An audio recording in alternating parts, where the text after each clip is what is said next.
My name is Evan Sabbath. I'm here today with the Professor of Organizational Behavior, Michael Harvey. We're going to talk about his childhood dreams. My first question, as a child, what did you want to be when you grew up? I wanted to be a scientist, I guess. I don't know, it's a complicated question. I wanted to be a person who got to think a lot, I guess, and found things out. So any scientist in particular?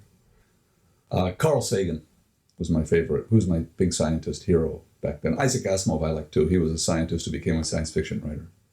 Were you always interested in your field of study, or was there a turning point where you kind of moved towards business? That's a great question. When I was younger, I don't think I realized that I wanted to study people, which is what I study now. Now I study people working individually sometimes, but mainly people working together. When I was young, I would have said that I wanted to study the universe and how it works. For years, what I wanted to study was life in outer space. But over the years, I started to realize that I'm really interested in life on this planet, human life on this planet. Did you see a connection in what you wanted to be growing up and what you are today?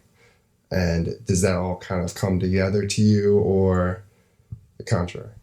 Oh, yeah. Like I said, I always wanted to be someone who was lucky enough to be able to spend serious time trying to figure things out. That's very satisfying to me. I love the idea of studying puzzles and trying to figure them out. And then beyond that, I realized that as a kid, I was really interested in politics and power and interactions. Like one of my first favorite books was George Orwell's 1984. Probably read it when I was 9 years old, and it had a huge impact on me. At that time, I wouldn't have said I want to study that, and I'm not sure I study 1984 now, but 1984, among other things, is about bureaucracy and leadership and obedience and motivation and communication, all in sort of perverted, dark ways because it's about tyranny.